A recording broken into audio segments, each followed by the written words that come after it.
بسم اللہ الرحمن الرحیم۔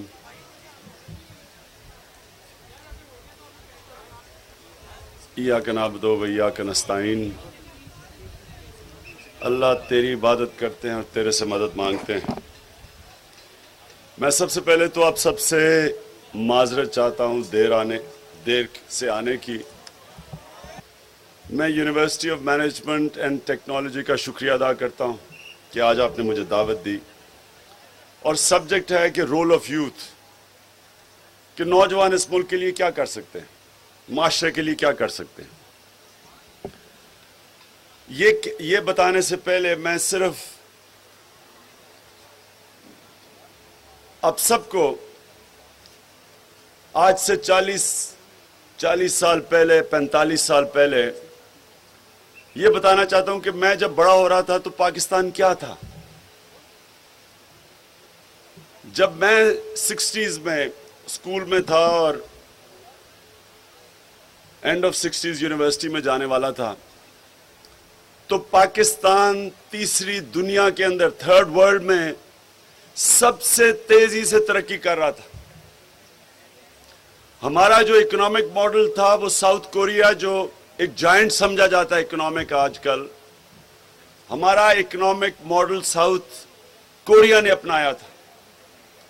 ملیشیا کے جو پرنسز تھے، شہزادے تھے، وہ ہمارے ساتھ ایچ-ایس-این کالج میں پڑھتے تھے۔ یہ جو پی آئی اے آج ہر مہینے 3 ارب روپیہ نقصان کر رہی ہے، یہ دنیا کی دوسرے نمبر پہ ایئر لائن مانی جاتی تھی۔ اس پی آئی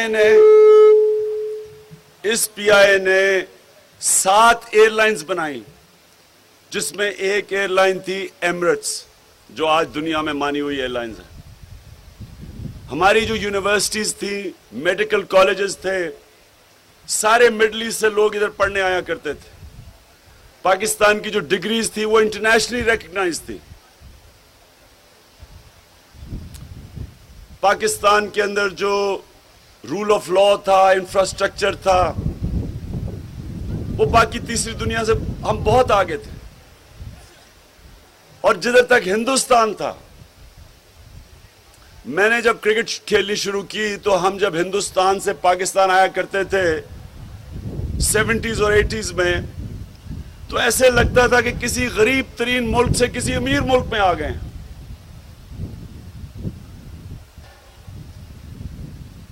اور آپ کو حیرت ہوگی کہ پاکستان سارے ایشیا میں سب سے پہلا تھا جس نے اسپیس پروگرام شروع کیا 70s میں۔ پاکستان وہ ملک تھا جس نے، ہم نے یہاں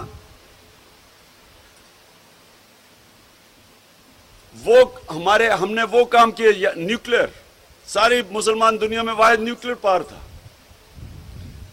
تو یہ جو، اور یاد رکھیں، جو آپ نیوکلیر پاور بنا لیں اس سے کتنی ریلیٹڈ انڈسٹریز ہیں۔ راکٹ سائنس ہم نے ڈیولپ کی، اپنے راکٹس بناتے ہیں، راکٹ سے کتنی ریلیٹڈ ٹیکنالوجی ہے جو ہم ڈیولپ کر سکتے تھے۔ میں جو آپ کو کہنا چاہتا ہوں کہ ایک قوم کے اندر اچھے برے وقت آتے ہیں، ایک انسان کی زندگی میں اچھے برے وقت آتے ہیں، ایک ادارے کے اندر اچھے برے وقت آتے ہیں، لیکن ایک انسان کا اور ادارے کا ٹیسٹ کب ہوتا ہے؟ وہ برے وقت سے کیسے ڈیل کرتا ہے۔ کامیاب انسان وہ ہوتا ہے، یہ نہیں کہ جو اچھے وقت میں بڑا اپنا سر زمین پہ رکھے، پیر زمین پہ رکھے، وہ انسان کامیاب ہوتا ہے۔ جب مشکل وقت آتا ہے تو وہ اسے کیسے کوپ کرتا ہے۔ کرکٹر جو میری زندگی کرکٹ میں تھی، چیمپئن کرکٹر وہ نہیں تھا جس میں اللہ نے زیادہ ٹیلنٹ دیا تھا۔ چیمپئن کرکٹ وہ تھا جو ہار سے بہتر کوپ کرتا تھا، جو ہار کے ڈائنامک سمجھتا تھا، جو ہارنے سے ڈیمورلائز نہیں ہوتا تھا، جس کو ہار ہرا نہیں سکتی تھی، وہ چیمپئن بنتا تھا۔ جو ہار سے سبق سیکھتا تھا، جس کے پاس بہتر اینالیٹیکل ایبلٹی ہوتی تھی کہ میں کیوں ہارا ہوں، جس کی اسیسمنٹ بہتر ہوتی تھی، جو اپنا بہترین کرٹک ہوتا تھا وہ کامیاب ہوتا تھا. جب وہ گرتا تھا اینالائز کرتا تھا, محنت کرتا تھا, غلطیاں دور کرتا تھا, پھر کھڑا ہوتا تھا, پھر مقابلہ کرتا تھا, پھر گرتا تھا, پھر کھڑا ہوتا تھا. وہ جو لوگوں کے اندر ہار کی ڈائنامک سمجھ آ جائیں, ان کو ہار نہیں ہرا سکتی. وہ آخر میں جتنی آپ سٹرگل کرتے جاتے ہیں, آپ میں کوالٹی آتی ہے جس کو کہتے ہیں سیلف بلیف, اپنے اندر اعتماد رکھنا کہ ہر جو بھی آئے گا میں اس کا مقابلہ کر لوں گا. میں کامیاب اس لیے تھا باقیوں سے, اس لیے نہیں, میرے میں زیادہ ٹیلنٹ تھا. جب میں گراؤنڈ پہ قدم رکھتا تھا تو میں ساری اپنی اپوزیشن کو دیکھ کے کہتا تھا کہ ان میں سے کوئی بھی ایسا نہیں ہے جو مجھے ہرا سکتا یا میرے سے بہتر ہے. یہ آپ میں کیپبلٹی تب آئے گی جب آپ کو ہارنے سے خوف نہیں ہوگا. جو ہارنے سے ڈرتا ہے وہ کبھی جیتنا نہیں جانتا. دلیری کیا ہوتی ہے؟ دلیری یہ نہیں ہوتی کہ سارے ایک ہی طرف جا رہے ہیں تو آپ بھی انہی کے ساتھ مل جائیں. مثلا سارے لڑنے کے لیے تیار ہیں, آپ بھی ان کے ساتھ مل جائیں. یہ دلیری نہیں ہوتی. دلیری وہ ہوتی ہے جب آپ کو پتا ہو کہ آپ جیتنا بڑا مشکل ہے لیکن پھر بھی آخری گیند تک آپ لڑتے رہیں, اس کو دلیری کہتے ہیں. آج جدھر پاکستان کھڑا ہے, آپ یوتھ کا سب سے بڑا رول ہے. آپ نے اب فیصلہ کرنا ہے کہ ہم نے اس برے وقت میں ہم نے کیسے اس ملک کو اٹھانا ہے. یہ آپ کا فیصلہ ہے. تبدیلی دنیا کی تاریخوں میں آپ جیسے نوجوان لے کے آتے ہیں, ہماری طرح کے بوڑھے لوگ نہیں لے کے آتے. کیونکہ جب انسان کی عمر ایک سٹیج سے گزر جاتی ہے تو اس میں ایک چیز ختم ہونی شروع ہو جاتی ہے. وہ کیا ہے؟ آئیڈیلزم. وہ خواب دیکھنے ختم کر دیتے ہیں, وہ ریئلسٹ ہو جاتے ہیں. ریئلزم یاد رکھیں, کبھی دنیا میں کسی ریئلسٹک آدمی نے کبھی بڑا کام نہیں کیا. بڑا کام کسی نے کیا تو وہ بڑے خواب دیکھنے والا آدمی ہوتا ہے, جو ریئلسٹک نہیں ہوتا, جو آئیڈیلسٹ ہوتا ہے. آئیڈیلزم کیا چیز ہے؟ آئیڈیلزم وہ چیز ہے جو دنیا کہتی ہے کہ یہ نہیں ہو سکتی لیکن آپ کہتے ہیں یہ میں کر کے دکھاؤں گا. آئیڈیلزم وہ چیز ہے جو رابرٹ فراسٹ کی ایک سیئنگ ہے بڑی زبردست کہ I took the path less trodden upon and that's what made the difference. کہ میں نے وہ راستہ لیا جو باقی نہیں جس راستے پہ جا رہے تھے. یا ایک اور سیئنگ ہے where eagles dare, جو اقبال کا شاہین ہے کہ شاہین کیوں اتنا بڑا. اقبال, میں آپ کو ایک ایڈوائز دیتا ہوں, آپ کو سب کو اقبال کو پڑھنا چاہیے. جو اقبال کو سمجھ گیا, آپ میں سے جو اقبال کو سمجھ گئے, آپ کو پتا چل جائے گا لیڈرشپ کیا ہوتی ہے, کہ اللہ نے آپ سب کو لیڈر بنایا ہے. اللہ نے انسان کے اندر سب میں پوٹینشل بنایا لیڈر بننے کا. آپ اللہ کی سب سے عظیم مخلوق ہیں. اللہ نے فرشتوں کو کہا تھا کہ آدم کے سامنے جھکو. کیوں؟ کیونکہ اس نے کہا تھا تمہیں نہیں پتا فرشتوں کو کہ میں نے جو ان کے اندر صفتیں ڈالی ہیں تمہیں بھی نہیں پتا. ہم سب میں اللہ نے طاقت دی ہے, لیکن اگر ہم نے اس طاقت کو ابھارنا ہے, اپنے پوٹینشل پہ پہنچنا ہے, تو اس کے لیے کوئی پری ریکویزٹس ہیں, ریکوائرمنٹ دی ہوئی ہے اس نے کہ جتنا انسان اپنے آپ کو چیلنج کرتا ہے, ریزسٹنس کے سامنے کھڑا ہوتا ہے, جتنی مشکلوں کا سامنا کرتا ہے, اندر سے اللہ نے جو طاقت ہے وہ باہر آ جاتی ہے. جتنا انسان بزدل ہوتا ہے وہ ان کا یہ حال ہو جاتا ہے جو آج آپ کے اوپر گیدڑ بیٹھے ہوئے ہیں. اب اپنے آپ کو بھی ذلیل کرتے ہیں, قوم کو بھی ذلیل کر کے رکھ دیتے ہیں. اقبال کا شعر ہے کہ ہے جرم ضعیفی کی سزا مرگ مفاجات. بزدلی کی سزا ہی موت ہے. کبھی بزدل, اور موت کا مطلب کہ وہ ایک چھوٹا سا چوہا بن کے رہ جاتا ہے. زندگی میں دو طریقے ہیں رہنے کے لیے, ایک ہے گیدڑ کا اور ایک ہے شیر کا. ایک ہے ٹیپو سلطان کا مرنا اور ایک ہے بہادر شاہ ظفر کا مرنا. ایک کو آج بھی دنیا یاد رکھتی ہے, مرنا تو سب نے ہے, لیکن ٹیپو سلطان کو ساری دنیا یاد رکھے گی کہ اپنی آزادی کے لیے موت کے لیے تیار تھا. بہادر شاہ ظفر کو ہم یاد رکھیں گے کہ رینگتا رینگتا رنگون کے اندر شعر و شاعری کرتے ہوئے مرا غلامی میں. اس کے پاس بھی چوائس تھی, وہ لڑ کے مار سکتا تھا. اگر وہ لڑ کے مرنے کے لیے تیار ہو جاتا, ہو سکتا ہے اس ساری خطے کی تاریخ ہی بدل جاتی. لیکن اس نے ہاتھ کھڑے کر کے, اور شعر و شاعری زیادہ کرنے کا شوق اس کو تھا بجائے کہ اپنی قوم کو ایک لیڈر دیتا. تو میں آپ کو جو کہہ رہے کہ آج میرا اصل پیغام آپ کے لیے کیا ہے کہ یہ جو پاکستان ہے, اللہ نے اس کو ایک خاص ملک بنایا ہے. 1965 کے اندر ایک سویڈن کا نوبیل پرائز ونر گنر مرڈل وہ کتاب لکھتا ہے دی ایشین میریکل, اور ایشین میریکل میں وہ یہ کہتا ہے کہ سارے کیلیفورنیا میں, یہ 1965 کی بات کر رہا ہوں, کہ سارے ایشیا کے اندر جو مستقبل کا کیلیفورنیا بننے جا رہا ہے, یعنی کہ سب سے خوشحال علاقہ بننے جا رہا ہے, وہ موجودہ پاکستان ہے. 65 میں وہ لکھتا ہے. تو آج اگر ہم بیکاریوں کی طرح زندگی گزار رہے ہیں اور ہمیں بی بی کلنٹن سے جھاڑیں کھانی پڑتی ہیں, اور چاروں ہمارے سیم کے بیٹھے ہوئے ہوتے ہیں, army chief, prime minister, president, اور وہ جھاڑیں دے رہی ہوتی ہیں ان کو.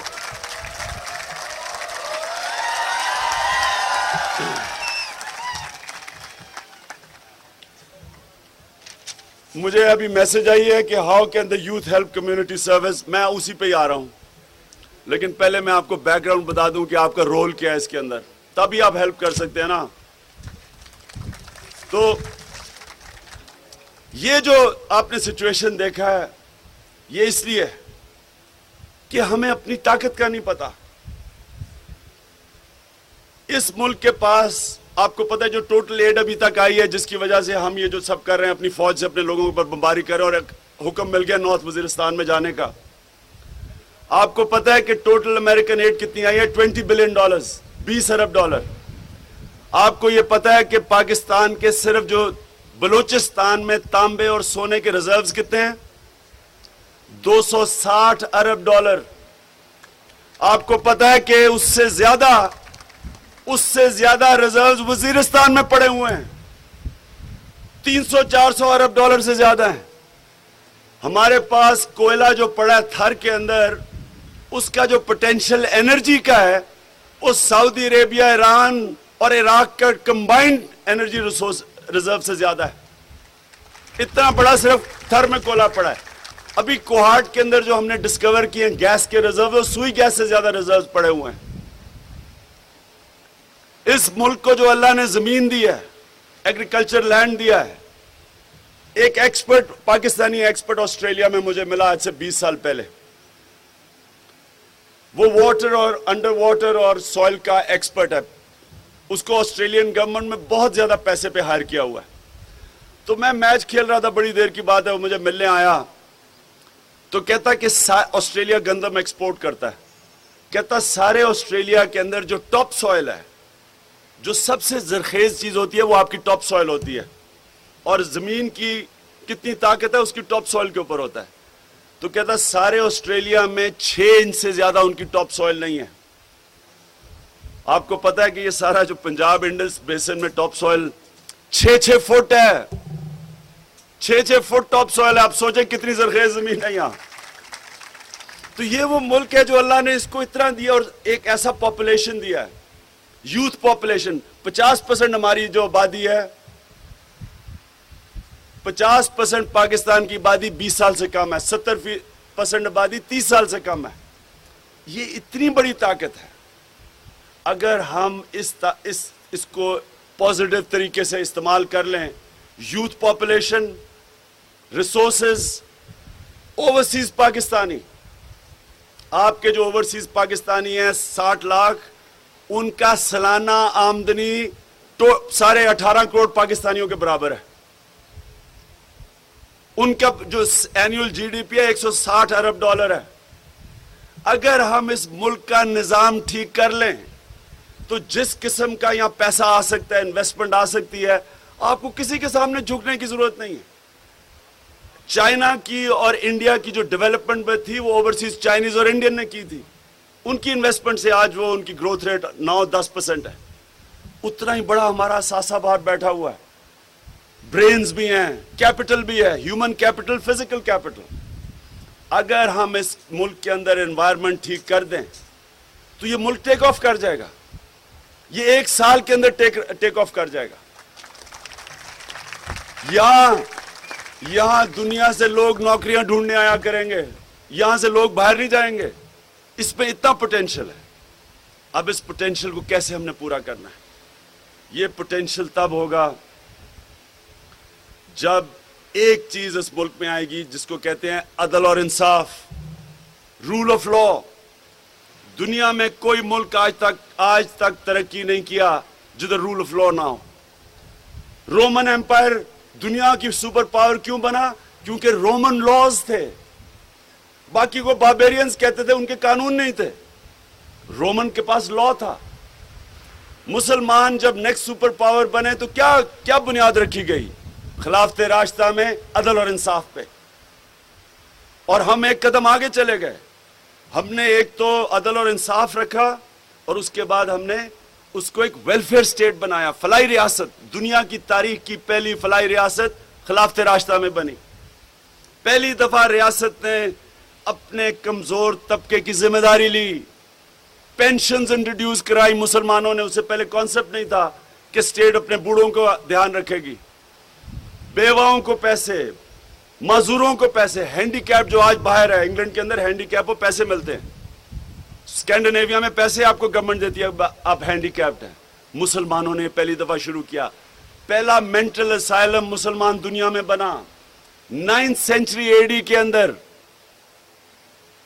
پہلی دفعہ مسلمانوں کے جو سکولرز تھے وہ رائٹس آف چائلڈ ڈیبیٹ کر رہے تھے کہ بچوں کے کیا رائٹس ہونے چاہیے. اتنا ایڈوانس تھا.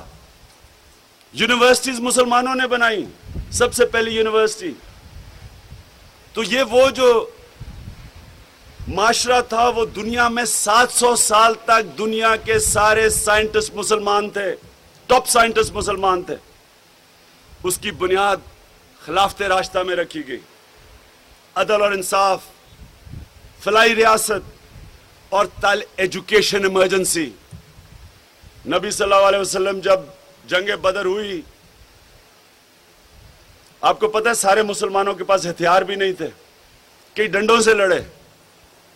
تو جب جنگ بدر کے بعد جو ان کے پاس مکہ کے قیدی آئے تو ان دنوں کے روایتی قیدی جب آپ واپس کرتے تھے تو آپ کو پیسے ملتے تھے, ان کی فیملی پیسے دیتی تھی. انہوں نے کہا نہیں, اچھا وہ پیسے لے کے ہتھیار خرید سکتے تھے. لیکن دنیا کے گریٹسٹ لیڈر نے کہا کہ نہیں, ہمیں ہتھیار نہیں چاہیے, 10 لوگوں کو تم لکھا پڑھا دو, تم آزاد ہو. ایجوکیشن ایمرجنسی ڈکلیئر کی, تعلیم کے اوپر ایمفسس دی. انہوں نے بتایا کہ تعلیم کے بغیر کوئی دنیا آج تک نہیں آگے بڑھی. آج ہمارے ملک کا دنیا میں سب سے کم تعلیم کے اوپر بجٹ ہے, 1.5% GDP کا, وہ بھی آدھا چوری ہو جاتا ہے. کیا چانس ہے کسی ملک کی؟ تو یہ ملک نے آپ کی جو کنٹریبیوشن ہونی چاہیے, کمیونٹی سروس سب سے بڑی چیز ہوتی ہے کہ جب نوجوان ہوں وہ اپنے رائٹس کے لیے اویئر ہوں. میں جب آکسفورڈ یونیورسٹی گیا پہلی دفعہ میں نے اسٹوڈنٹس کو سنا کہ جی دس از مائی رائٹ. ہمیں پتہ ہی نہیں تھا کہ کوئی رائٹ بھی ہمارا ہوتا ہے, کیونکہ ہم تو ایک ڈکٹیٹرشپ میں بڑے ہوئے تھے. تو کہ جی دس از مائی رائٹ, سب کو اپنے رائٹس کا پتہ تھا. ایک چیز ہوتی تھی, اور کبھی میں نے ڈیمونسٹریشنز بھی, میں یونیورسٹی میں 3 سال گزارے, کبھی ورکنگ ڈے کے اوپر ڈیمونسٹریشن نہیں ہوئی کہ جی ہمارا تعلیم کا وقت نہ ضائع ہو جائے. ساری ڈیمونسٹریشن سنڈے کو ہوتی تھی. لیکن اپنے رائٹس کے لیے لوگ کھڑے ہوتے ہیں. یاد رکھیں, اللہ نے جو جہاد کا کانسیپٹ دیا ہے یہ ایک معاشرے کو زندہ رکھنے کے لیے دیا ہے. جب آپ ظلم اور ناانصافی کے خلاف آواز بلند کرتے ہیں تو آپ ظلم کو کم کر دیتے ہیں. آپ ڈر جاتے ہیں. اوپر جو آپ کے ظالم بیٹھے ہوتے ہیں وہ ڈرتے ہیں جب عوام اپنے رائٹس کو جانتی ہو. 20 لاکھ لوگ انگلینڈ کے اندر عراق وار کے خلاف نکلے. 20 لاکھ لوگ. جنگ عراق میں تھی, انگلینڈ کو فائدہ تھا. تیل کی, اصل تو تیل کی جنگ تھی. انگلش کمپنیز کو فائدہ تھا عراق وار سے, لیکن 20 لاکھ لوگ سڑکوں پہ نکلے کہ یہ ہم اس کے خلاف, یہ ناانصافی ہے. میں بھی ان کے ساتھ تھا, میں انگلینڈ میں تھا, میں نے بھی واک کی. عام لوگ, کسی پولیٹیکل پارٹی نے نہیں بلایا. میں دیکھ رہا تھا وہ خود آتے تھے, بسوں سے نکلتے تھے, اپنا ایک پلیک کارڈ پکڑا ہوتا تھا, اس کو اٹھا کے تو چلنا شروع ہو جاتے تھے. کسی نے نہیں بلایا. عام لوگوں کو پتا تھا کہ یہ ناانصافی ہو رہی ہے. یہی آپ کے دین کے اندر کارنر سٹون ہے. جہاد, ظلم اور ناانصافی کا مقابلہ کرو. قرآن کی آیت ہے کہ اس کا مقابلہ کرو. انسانوں کے اوپر ہو رہا ہو, انہوں نے جہاد کی. برطانیہ کے لوگوں کی جہاد تھی کہ وہ کسی اور دوسرے لوگوں کے لیے کر رہے تھے. قرآن کی یہ آیت ہے کہ جب تم دیکھتے ہو عورتوں اور بچوں پہ, معصوموں پہ جب ظلم ہو رہا ہے, تم کیوں نہیں کچھ کرتے؟ ہم جب اپنے ملک میں دیکھتے ہیں کہ ظلم ہو رہا ہے, ہم جب چپ کر کے بیٹھے رہتے ہیں, ہم اپنے اوپر ظلم کرتے ہیں. آج آپ دیکھ لیں کہ 34,000 لوگ مروا چکے ہیں ہم اپنے. 20 ارب ڈالر کے پیچھے 34 ارب پاکستانی مر چکا ہے. خود گورنمنٹ کہتی ہے کہ 70 ارب ڈالر کا اکانومی کو نقصان ہو چکا ہے. لاکھوں لوگ بیچارے بے گھر ہو چکے ہیں. میں جو صرف آخر میں آپ کو یہ کہنا چاہتا ہوں کہ معاشرہ اگر آپ نے زندہ رکھنا ہے, آپ کو اپنی آواز معاشرے کے اندر, اور آپ وہ لوگ ہیں, وہ طبقہ ہے, جب بھی چینج آیا تو یوتھ سے آیا ہے. قائد اعظم کے ساتھ آپ جیسے لوگ تھے. ذوالفقار علی بھٹو کا میں نے اپنے سامنے دیکھا, جب انقلاب آیا بیلٹ سے, سارا یوتھ اس کے ساتھ تھا. سہارتو کو 30 سال کے بعد آپ جیسے نوجوانوں نے نکالا انڈونیشیا میں, کسی پولیٹیکل پارٹی نہیں نکالا. آج جو مڈل ایسٹ پہ سب آ رہا ہے, سب یوتھ ریولوشن ہے. نوجوان نکلے رائٹس کے لیے, رائٹس موومنٹ ہے. پاکستان جدھر آج کھڑا ہے, میں جو ٹاپک ہے کمیونٹی سروس, میں آج آپ کو یہ کہنا چاہتا ہوں کہ کمیونٹی سروس آج یہ ہے کہ اگر آج پاکستان کے یوتھ نے اپنے رائٹس کے لیے اور ملک کے لیے نہ لڑے, آپ کا کوئی فیوچر نہیں ہے. اپنی آپ زندگی کی جنگ لڑنے والے ہیں, اور اس لیے آپ کو جب تک انوالو نہ ہوئے اپنے رائٹس کے لیے, اپنے ملک کے لیے, اگر آپ نے یہ نہ ریئلائز کیا کہ یہ کدھر آ کے ہمیں کھڑا کر دیا ہے, تو کمیونٹی سروس کو کوئی فائدہ نہیں ہے کسی کا. ملک رہے گا تو آپ کمیونٹی سروس کریں گے. آج پاکستان اپنی ایگزسٹنس کی جنگ لڑ رہا ہے. بینکرپٹ ہے, 1 کھرب روپے کا خسارہ ہے. 1 کھرب روپے کا خسارہ ہے. نہ پانی ہے, نہ بجلی ہے, نہ گیس ہے. سب سے زیادہ بے روزگاری ہے. انفلیشن ایسی ہے, مہنگائی کے بیچارہ تنخواہ دار طبقہ مارا گیا, بالکل مزدور مارا گیا. کون گزارا کر سکتے ہیں؟ ہر روز قیمتیں بڑھ جاتی ہیں. پیسے والے لوگ ٹیکس نہیں دیتے. بڑے بڑے آپ کے جو لیڈرز ہیں وہ ٹیکس ہی نہیں دیتے. اربوں پتی ہیں, سارا ٹیکس عوام سے لیا جاتا ہے مہنگائی کے ذریعے. غریب غریب ہو رہا ہے, امیر امیر ہو رہا ہے. انسسٹینیبل ہے یہ. تو آپ سٹوڈنٹس کو میں صرف یہ ایک پیغام دینے آیا تھا, آنے والے دنوں میں آپ نے ایکٹیویٹ ہونا, ایکٹیویزم میں پڑھنا ہے. ایکٹیویزم کیا ہوتی ہے؟ یہ نہیں کہ آپ جا کے توڑ پھوڑ کرنی شروع کر دیں, لیکن جب ظلم ہوتا ہے تو آپ پروٹیسٹ کریں. جو مغرب میں ہوتا ہے, جو ویتنام وار کے خلاف موومنٹ شروع ہوئی تھی, کیمپسز میں شروع ہوئی تھی. مجھے اچھی طرح یاد ہے, سارے کیمپسز میں لوگ کھڑے ہو گئے تھے کہ جی غلط ہو رہا ہے. آپ کو اس کے خلاف پروٹیسٹ کرنا چاہیے. پاکستان کو آج اپنی تاریخ کا سب سے زیادہ خطرہ ہے کسی اور کی جنگ میں. اس سے سبق کیا ہم نے سیکھا ہے؟ اگر آپ نے اپنی عزت کروانی ہے, پہلے اپنی عزت کریں. جو بھیک مانگنے والے ہوتے ہیں اور جو قرضوں کے اوپر گزارا کرتے ہیں, دنیا میں کوئی ان کی عزت نہیں کرتا. غلاموں کی کوئی عزت نہیں ہوتی. اگر آپ نے اپنی عزت کروانی ہے, اپنی عزت کریں, اپنے پیروں پہ کھڑا ہو. اقبال کو سمجھیں, ایڈ کو نہ کریں. اپنے ملک میں پیسہ اکٹھا کریں, اپنے آمدنی اور اپنے خرچے کو بیلنس کریں. بادشاہوں محلوں میں رہ رہے ہیں. آپ کو صرف, میں اپنی تقریر ختم کرتا ہوں ایک چیز سے جسے مجھے بڑی شرم آئی. جان کیری واپس گیا یہاں سے, ہمیں وہ بی بی کلنٹن سے پہلے وہ لیکچر دے کے گیا تھا غلاموں کو. تو وہ جب واپس گیا تو اس سے سینیٹر سارے بیٹھے, انہوں نے پوچھا, ان کو رپورٹ دے رہا تھا انہوں نے کہا جی پاکستان میں کیوں اتنا غصہ ہے ایبٹ آباد کا؟ جان کیری نے کہا کہ وہ سمجھتے ہیں ان کی ساورنٹی وائلیٹ ہو گئی ہے. تو یہ اخبار میں آیا, کہتا سارے سینیٹرز ہنسنا شروع کر دیا انہوں نے. کتنی شرم کی بات ہے ہمارے لیے. کہنے کا ان کا یہ مطلب تھا کہ غلام بھی کبھی ساورنٹی رکھ سکتے ہیں. کیا غلاموں کی ساورنٹی ہو سکتی ہے؟ میرے ماں باپ جب میں بڑا ہوا تھا, میں پاکستان کی پہلی جنریشن تھا جو ایک آزاد ملک میں پیدا ہوا ہوں. میرے ماں باپ غلام ہندوستان میں پیدا ہوئے تھے. میں جب بڑا ہو رہا تھا میرے ماں باپ مجھے ایک چیز بتاتے رہے کہ تم کتنے خوش قسمت ہو, تم آزاد ملک میں پیدا ہوئے ہو. کیا یہ آزاد ملک میں ہم پیدا ہوئے ہیں؟ کیا یہ ہم کبھی ایکسیپٹ کر سکتے ہیں؟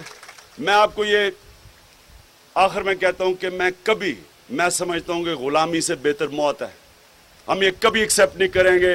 ان کے خلاف بھی جدوجہد, ادھر بھی سٹوجز کے خلاف کروں گا, امریکہ کی غلامی کے خلاف بھی جدوجہد کروں گا انشاءاللہ.